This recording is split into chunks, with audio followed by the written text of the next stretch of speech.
So I'm both a clinical psychologist and an Episcopal priest. Been a priest now for over 53 years. And my work is primarily in couples and treating people with anxiety and depression. What I'm hoping to do today is explore, from the point of view of an admonition of loving one another, how do we enter into a relationship that is meaningful and we are fully known without being overcome by the fears or anxieties that naturally plague ourselves. So what I want to give you is an overview of,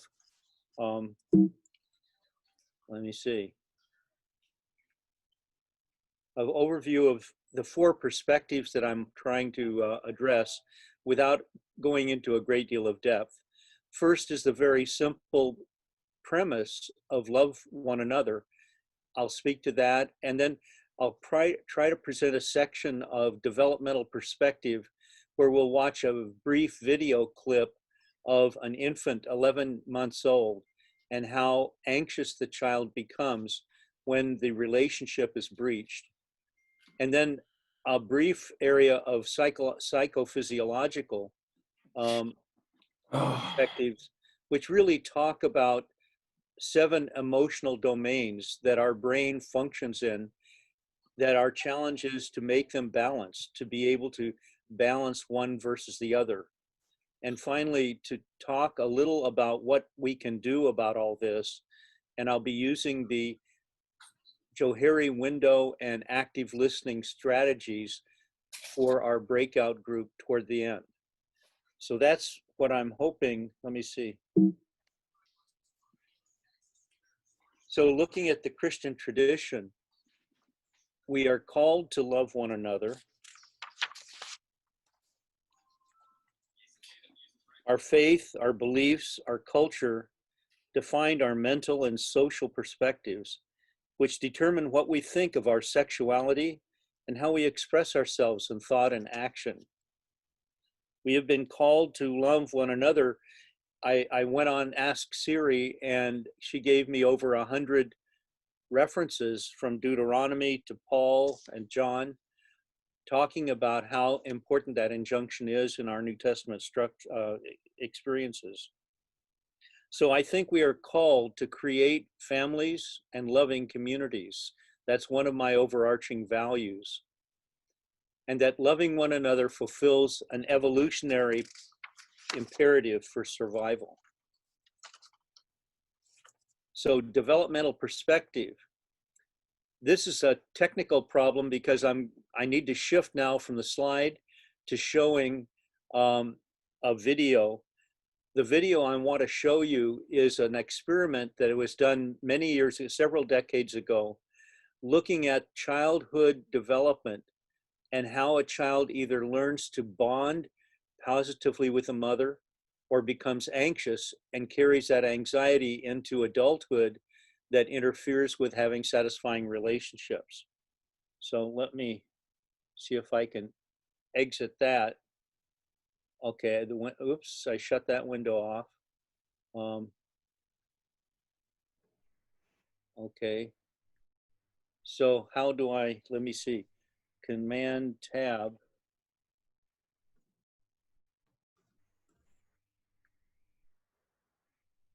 Now I hope I can share the screen and play the share computer sound. Thank you, Stefan, for reminding me that. This was done in about 2009. Babies this young are extremely responsive to the emotions and the reactivity and the social interaction that they get from the world around them. This is something that we started studying 30, 40 years ago, when people didn't think that infants could engage in social interaction. In this still face experiment, what the mother did was she sits down and she's playing with her baby who's about a year of age. I'm like a girl. Oh, And yes. she gives a greeting to the baby gives a greeting back to her. Yes. This baby starts pointing at different places in the world, and the mother's trying to engage her and play with her. They're working to coordinate their emotions and their intentions, what they want to do in the world. And that's really what the baby is used to. And then we ask the mother to not respond to the baby. The baby very quickly picks up on this, and then she uses all of her abilities to try and get the mother back. She smiles at the mother. She points because she's used to the mother looking where she points. The baby puts both hands up in front of her and says, "What's happening here?" She makes that screechy sound at the mother, like, come on, why aren't we doing this? Even in this 2 minutes, when they don't get the normal reaction, they react with negative emotions, they turn away, they feel the stress of it, they actually may lose control of their posture because of the stress that they're experiencing. Okay. I'm here. And what are you doing? Oh, yes. Oh, what a big girl. It's a little like the good, the bad, and the ugly. The good is that normal stuff that goes on, that we all do with our kids. The bad is when something bad happens, but the infant can overcome it. After all, when you stop the still face, the mother and the baby start to play again. The ugly is when you don't give the child any chance to get back to the good. There's no reparation, and they're stuck in that really ugly situation.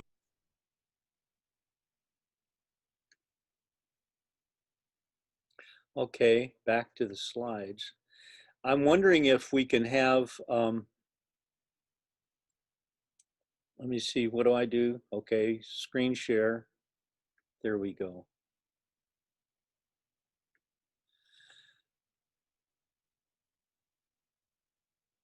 In order for us to have an opportunity to have interaction, Stefan, maybe you can give me advice. Should I go to the whole screen, or can I, are you picking up enough of the slide to see it so that I don't have to go back and forth? We do see the full slide, but if you want to do a full screen, you have to exit So out you of see this. the full slide enough. That's good enough for everybody to see. Okay. Yes. What I'd like to do then, the trouble is the animation doesn't work without full slide. So let me go there and do that. So there's a still face experiment. What do you imagine would happen if the mother did not know how to breach that relationship, heal the breach in relationship? Is it possible for us to have kind of a question and response in this format? That was not a rhetorical question. So Baby would be stressed out. anybody want to make an observation as to what would happen if the mother did not know how to heal the breach in the relationship? What would happen to the child? Ephraim, you said something. I guess the baby would be stressed out and would. Really stressed out, yeah. And if that happens over and over again, and it sometimes does, because if what we saw happened and the child developed a sense of being loved and how to love, but if not, they develop what we call anxious attachment and becomes unsure that he or she is really lovable. So you can imagine, because I think this is a very poignant slide, clip, the effect parenting has on children teaches them whether they're able to enter into other relationships with confidence. Or the converse then, that is if they have secure attachment. If they have anxious attachment, the child becomes unsure that she or he is lovable, and as a result is very cautious in entering into any relationships. So the goal is to develop mutually interdependent and satisfying adult relationships. And we can see that our development presets us as to whether we have a struggle with that or whether it's going to come fairly easy. For example, there are many ways that healthy development can go astray. A child may increase in anxiety as he or she enters adolescence, where a major developmental task is to learn one's identity and answering the question, who am I? That stage is necessary for the adolescent to be ready to experience intimacy, which is a precondition for knowing and being known by a significant other. So we hope that people can develop mutually interdependent and satisfying relationships. And my purpose is to try to sketch a framework for understanding how our brain, as well as our emotions, promote or inhibit the development of satisfying relationships. So from the physiological perspective, and this is a book that I would recommend for you all if you're interested in pursuing it, it's a technical book. Nan Wise is a researcher and sex therapist and gives quite a comprehensive understanding based on functional magnetic resonance imaging. So they take brain scans when people are experiencing certain kinds of emotions. And so the perspective I'm offering is right out of Nan's book. So if you want to go into more depth, that's a place to go. So what we understand is that sexual urges and feelings are shaped or inhibited by a variety of hormones. For example, adrenaline, resulting from anxiety, can diminish the feelings of pleasure and even impair the ability to perform sexually. So our emotions are always at play as we are trying to be in a relationship with someone else. In contrast, sexual addiction and pornography are domains in which normal development, which naturally leads to satisfying relationships, can be sidetracked into self-indulgent or avoidant behaviors that interfere with our overarching goal of healthy and fulfilling love relationships. Dr. Wise introduces a concept of ahedonia, which really means that our nervous system becomes so dysregulated that we cannot feel pleasure. And in some cases, we even stop seeking it. Our stress responses then become maladaptive. When we experience anxiety and depression, energy depletion, sleep disruption, vulnerability to illness, both physical and mental, including addiction. And addictive and pornographic behaviors drive yet more anhedonia, that is, the inability to feel pleasure. By pleasure, it's described as sexual and sensual, intellectual and fanciful, physical and emotional.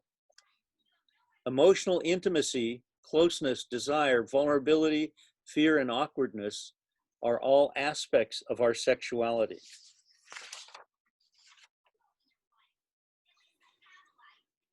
Then there are 7 core emotional systems that function at all times in each of us.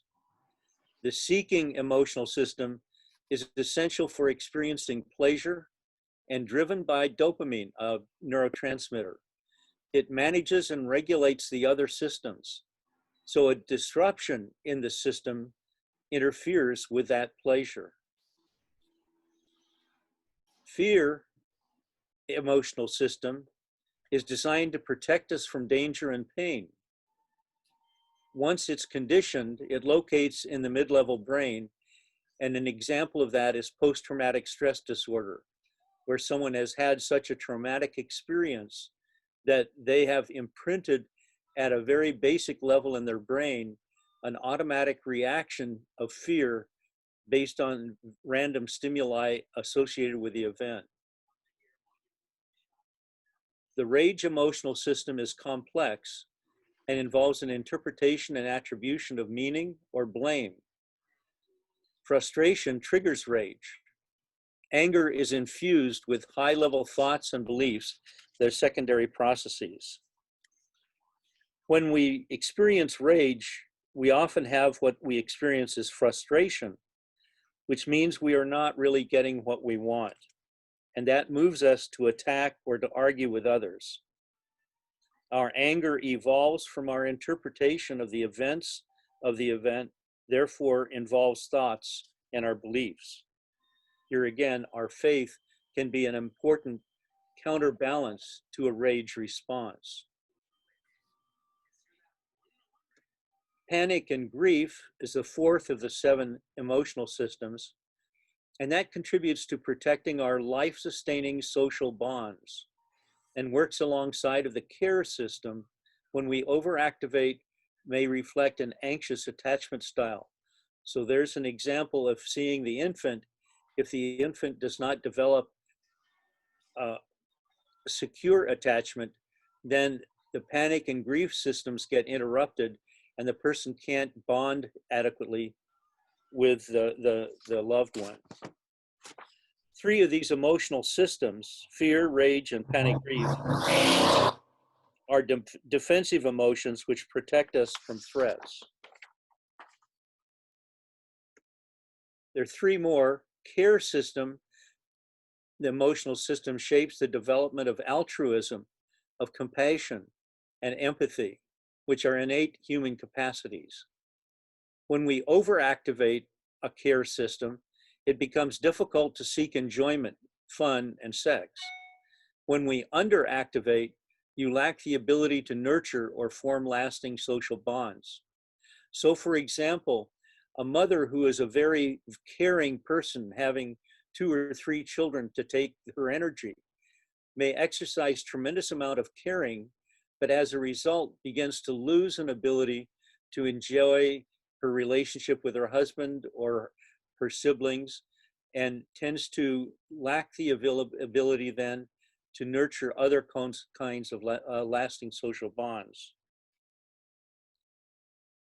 The play emotional system is how we learn to get along with others, whether we are competing, cooperating, engaging, wooing, or mating, and how we learn who is safe and who should be avoided. So it is how we practice, develop satisfying relationships. Play, like humor, involves feeling a distance from the subject. Rather than over-attachment, it involves seeking the other as a separate and autonomous person whom we treat with kindness and respect. Final emotional system is lust, which reflects a primary urge to merge, impacted by all the other systems, and when dysregulated, lust becomes diminished. It drives us to seek pleasure, but if we seek the pleasure of lust itself, then we interrupt caring and play and lose true intimacy. So as you can see, each of these 7 systems play an important role on how we enter into and form relationships. 3 of these, care, play, and lust, are affiliative emotions, which ensure our survival by driving us to connect with others through developing relationships. I'm going to skip through these 3 simply for the sake of time. So under chronic stress or anhedonia, the neural pathways take over, disabling the prefrontal cortex ability to calm itself down or otherwise regulate intense emotions. The important takeaway from what I was going to present in this is that the top brain, our prefrontal cortex, enables us to regulate other emotions, even if they're traumatic emotions of the past. What distinguishes us as human sentient beings, because we can use our thoughts to control our moods. So what can we do? I'm wanting to offer a model for exploring the development of your tolerance for intimacy using the tools of the Johari window and active listening.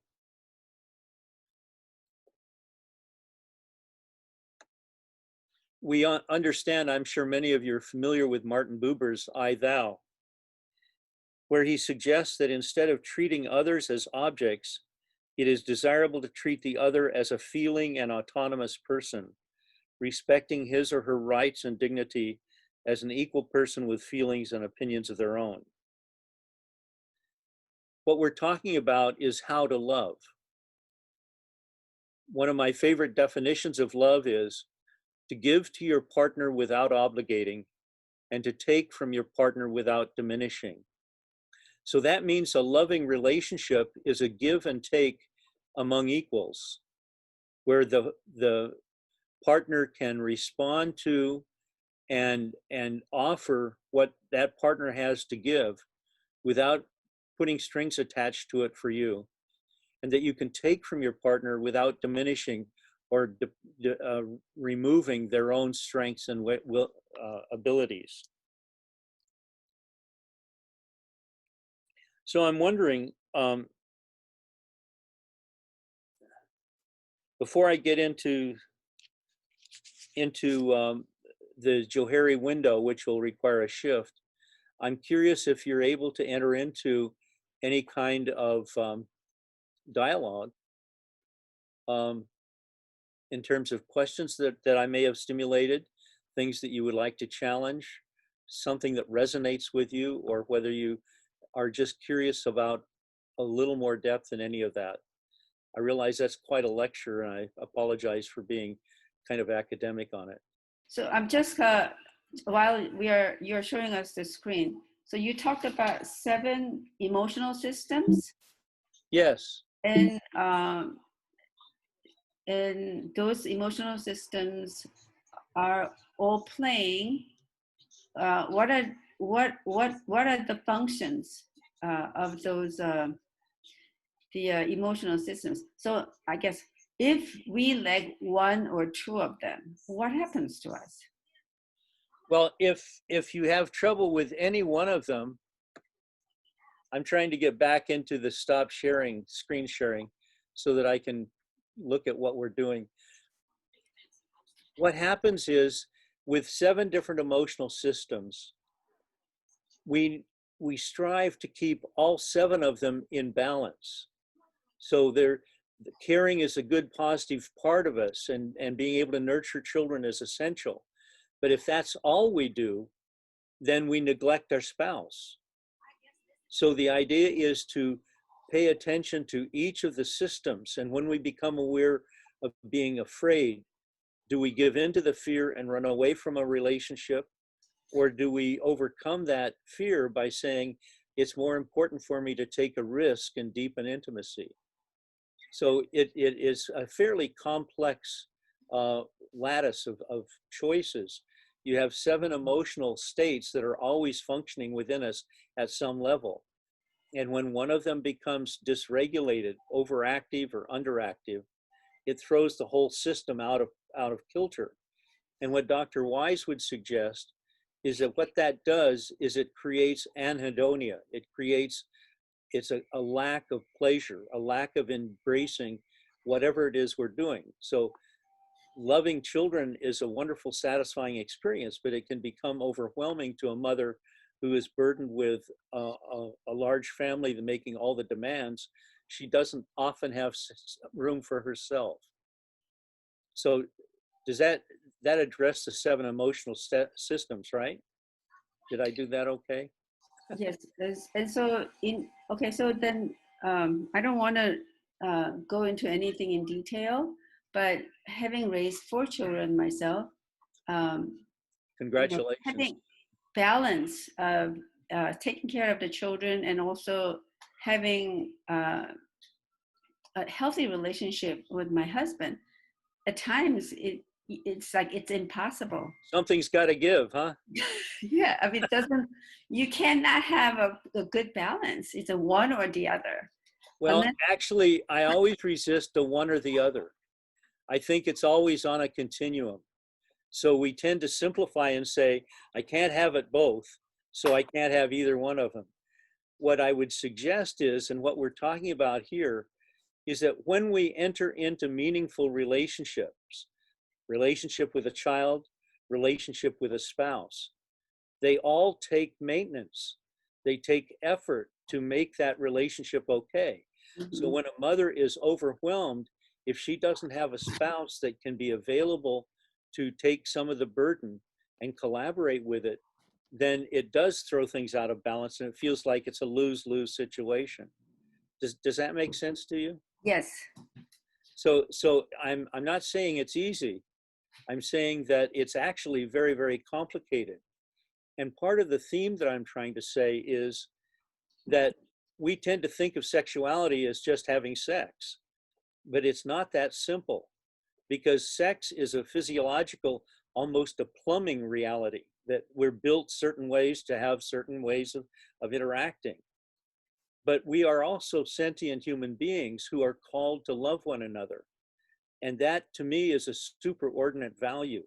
It is to say that sex is only one expression of a loving, caring, affirming relationship with your child, with your spouse, with your significant other. So I'm really trying to move away from a focus like on just pornography or addiction, and trying to look at how complicated it is for people who grow up, say that they have an anxious attachment in their background, are going to be hard pressed to invest themselves in a relationship with someone else. And so they are tempted then to do pornography, because that's a no risk situation. It's very stimulating physiologically, but it doesn't really lead to pleasure, because it doesn't lead to being known and knowing. It doesn't lead to love.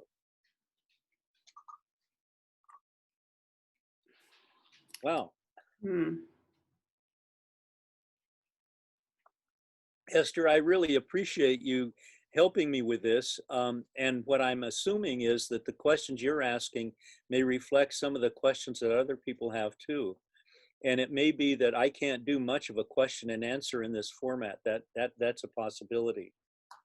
Well, I was just thinking, that it makes perfect sense when you say, loving someone is much more than just a physical relationship.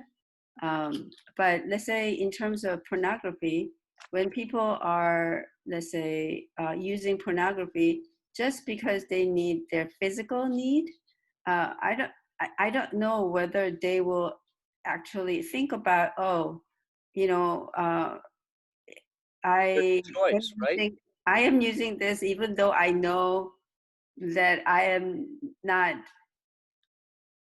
thinking about having a healthier, more emotional, or entering into a relationship with Like, someone why else. bother with a relationship? It's fun in and of itself. Is that what you're saying?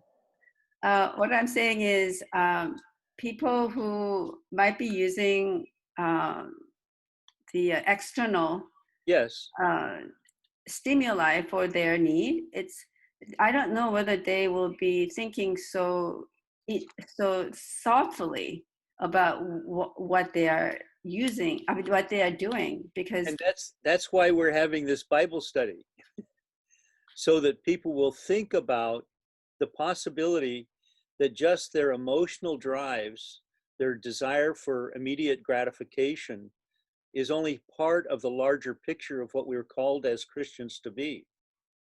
We are really called to love one another, which means to respect another person as a human being in their own right. And pornography tends to dehumanize, it tends to objectify, it tends to give you the illusion of having sex when you're not really having any relationship at all. Dr. Wallace, I know that one of the questions that you had was, does the admonition of no sex before marriage increase the pressure to indulge in pornography? Would that be a good time to kind of ask people like what they what their inputs might be, or do you want to? Well, I appreciate your help, and yeah, you do have a preview of the questions. What I'm hoping to get to is an understanding of what is involved in developing satisfying relationships. I haven't gotten to that part yet. So the Johari window is another slide that I'd like to share with you, in which we can look at what's all involved in having what we call a meaningful relationship. So I'm hoping to stimulate the possibility that as people with a brain, a prefrontal cortex, that we can think about what we're doing, that's present with us even in our most intimate and self-indulgent moments. This Johari window is invented by a guy named Joe and a guy named Harry. That's very simple. And the idea is that there are two dimensions to this window. But it's a picture of how information flows between two people. So the purpose of a relationship is involved in the process of these different dimensions. So the first dimension is known to self. The other dimension is unknown to self. The next part is known to others. And the next part is unknown to others. And so that creates a window where there are four persona. There is the public self, the private self, the blind self or bad breath self, and the hidden self. So when information goes from being, for example, if it's known to others and unknown to yourself, that means that the person you're dealing with has information about you that you might be afraid to hear, like you have bad breath or spinach in your teeth. Moving the information to the public self means that it's known to both you and others. So when we have a new relationship, we start out with a very small public self. And as you can see, the other three parts of it are fairly large. And when we are engaging in developing a relationship, the red line represents anxiety around finding out something about yourself that you're unknown about. That is, finding out about the blind self. Likewise, there is emotional anxiety involved in whether you share yourself in public. There may be some of you that are wanting to ask questions, but you're not sure you're willing to risk that kind of risk. But as a result, then, what I know about you becomes much less. And my goal is then to move toward building an intimate relationship in which the public self is very large, and correspondingly the blind self, private self, and hidden self are relatively diminished. What that does is it makes available the relationship energy to deepen the intimacy in a relationship. And that happens with two major factors. One is self-disclosure, which is moving information from the private self to the public self, and feedback, which moves information from the unknown self to the known. So that snapshot is what I'm suggesting is a process we can self-consciously engage in as we get to know another person and enlarge our public self. What I believe is, based on my experience in working with people, those red lines that prevent us from letting people know of ourselves even happens in marriage, because you don't want to create conflict that could jeopardize the relationship. On the other hand, if you don't take that risk in sharing yourself, what you end up doing inadvertently is creating areas of taboo that you can't talk about. And as a result, you eliminate intimacy in a relationship. So intimacy depends upon the willingness to risk both self-disclosure and feedback.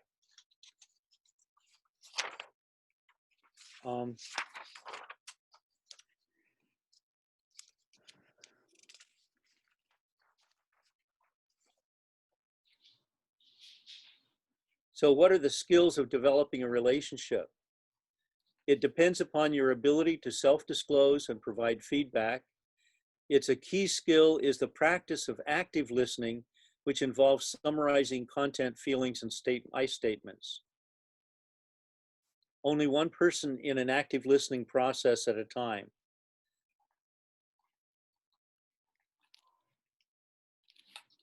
So the active listening is the art of empathy.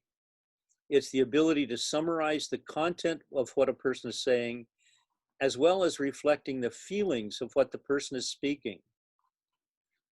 You use I statements instead of questions. For example, what I hear you saying is, not what did you say? I imagine you feel, or I wonder if you feel, rather than tell me what you feel. I suspect that you might want. I feel sad when you say you're angry. That's feedback. So, so I've shared, stop that. Now, where are we? We're in real time.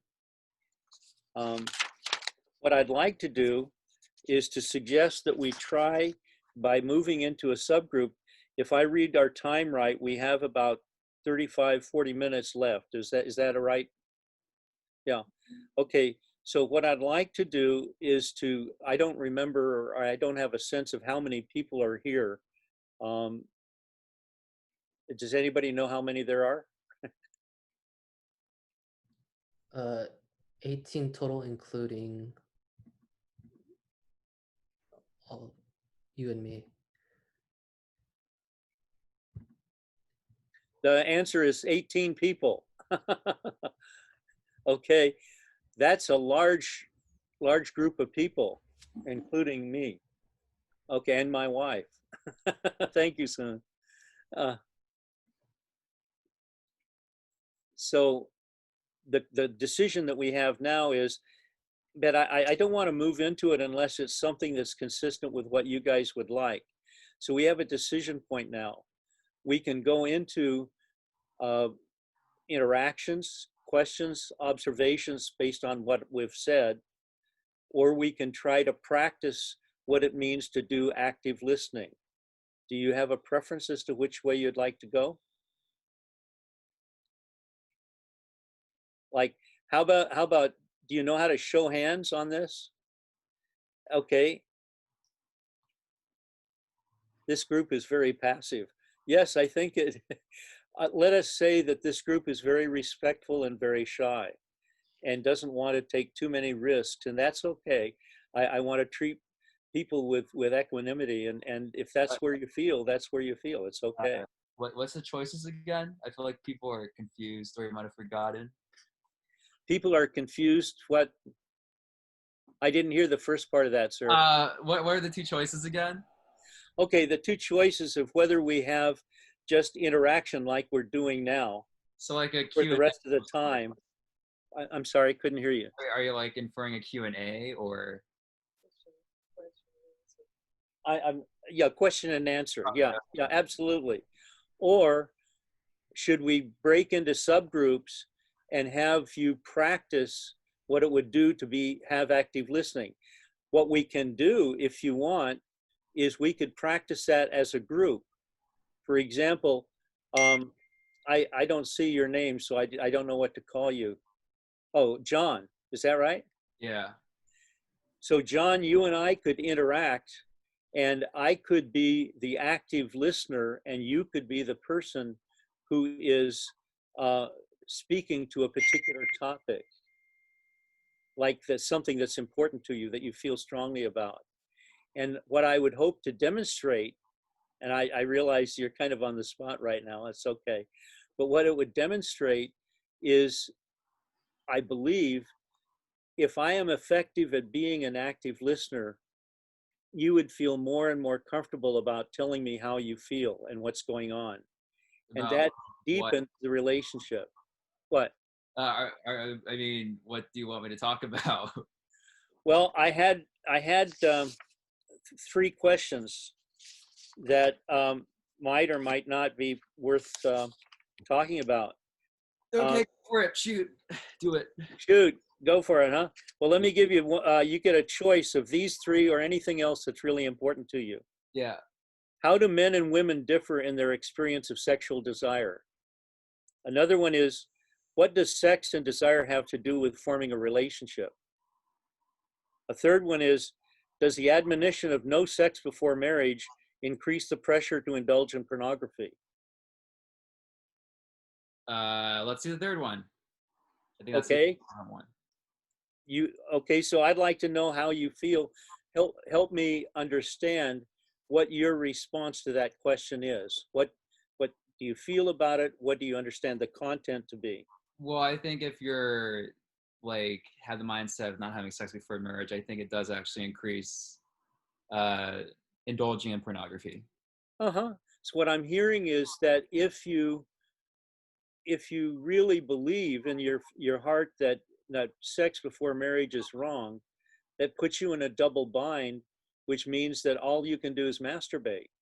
Well, I don't think it's wrong per se because I'm raised in a new generation, I guess. I personally don't engage in, sexual relationships myself because I'm a pastor's kid. Oh, you poor guy.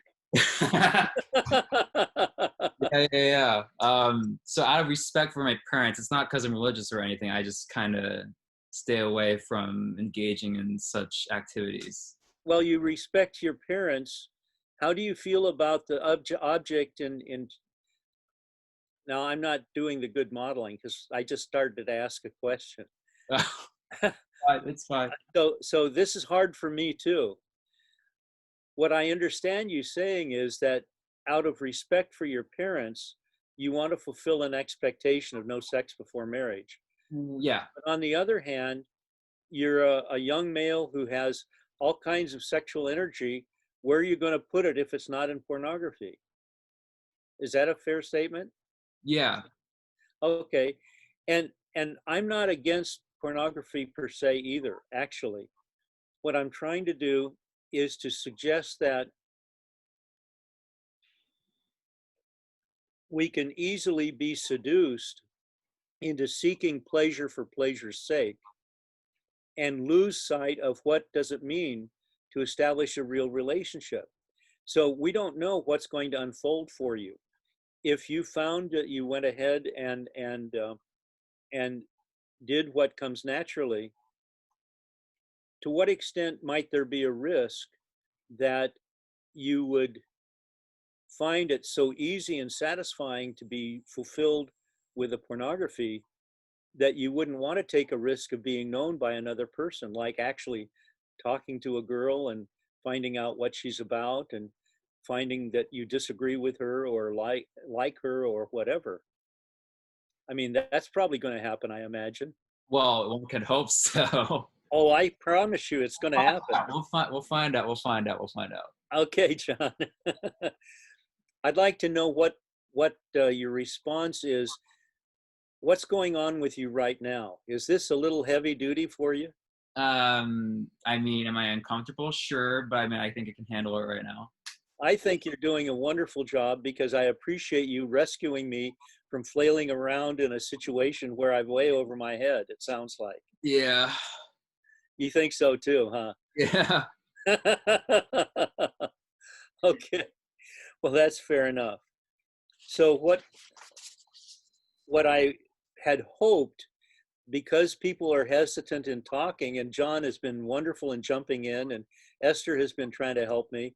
I got 2 or 3 friends here, and that's good. I'd like to know from anyone else, are there issues that you would like for me to readdress, go in a little deeper?